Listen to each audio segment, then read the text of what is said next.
If you feel a sharp or aching pain on the thumb side of your wrist every time you lift a baby, pour from a kettle, or twist a jar lid, you might be dealing with de Quervain's tenosynovitis. It is a common condition that irritates the tendons running to your thumb, and it shows up often in new parents, in people who do a lot of lifting or texting, and during pregnancy. The pain can make simple grasping and pinching surprisingly difficult, but the good news is that it usually improves with the right care. In this video I will explain what is happening inside your wrist, why it hurts.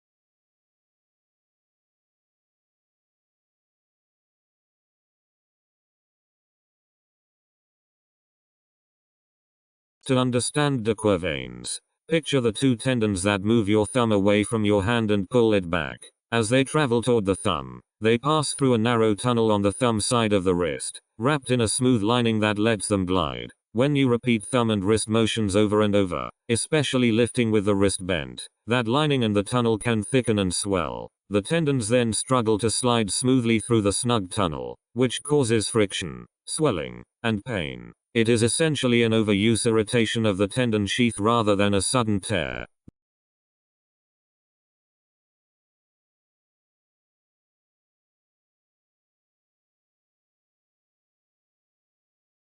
The classic sign is pain and tenderness on the thumb side of the wrist, often right where the wrist meets the base of the thumb. It typically flares with grasping, pinching, lifting, or twisting motions, and some people notice mild swelling or even a catching sensation as the thumb moves. The pain usually builds gradually rather than starting from one single injury. A simple bedside test, where you tuck your thumb into your palm and gently bend your wrist toward the little finger, often reproduces the pain and helps point to the diagnosis. In most cases a clinician can recognize de Quervain's from your history and a focused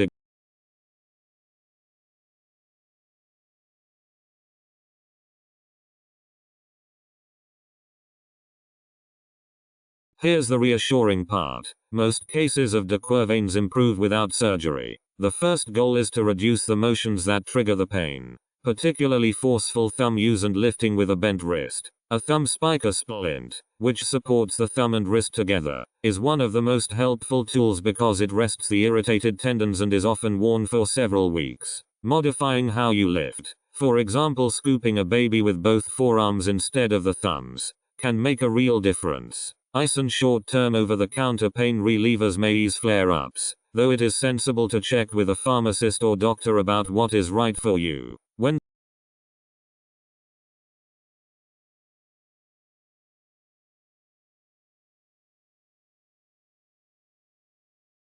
Once the sharp pain settles, gentle movement and gradual strengthening help the tendons tolerate daily use again. Early on, the focus is simply on keeping the thumb and wrist moving comfortably within a pain-free range. As symptoms ease, gentle stretches for the thumb and wrist, followed by light strengthening of the thumb and grip, can rebuild resilience. Simple habits matter too, like taking breaks from prolonged texting or repetitive pinching and keeping the wrist in a more neutral position during lifting. A good rule of thumb is that mild stretching discomfort is acceptable, but sharp or worsening pain means ease back.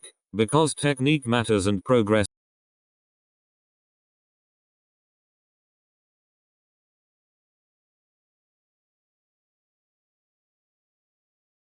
So when should you stop self-managing and get evaluated? See a clinician if the pain is severe or rapidly worsening, if there is significant swelling, redness, or warmth that could suggest infection, or if you have fever along with it. Also seek care if you notice numbness or tingling in the thumb or fingers, if the wrist is weak or giving way, or if sensible self-care with a splint and activity changes has not helped after several weeks. These features may point to something other than ordinary de Quervain's that deserves a closer look. To recap, de Quervain's is an overuse irritation of the thumb tendons as they pass through a tight tunnel at the wrist. It is common in new parents and frequent thumb users, and most cases improve with splinting, activity modification, and sometimes an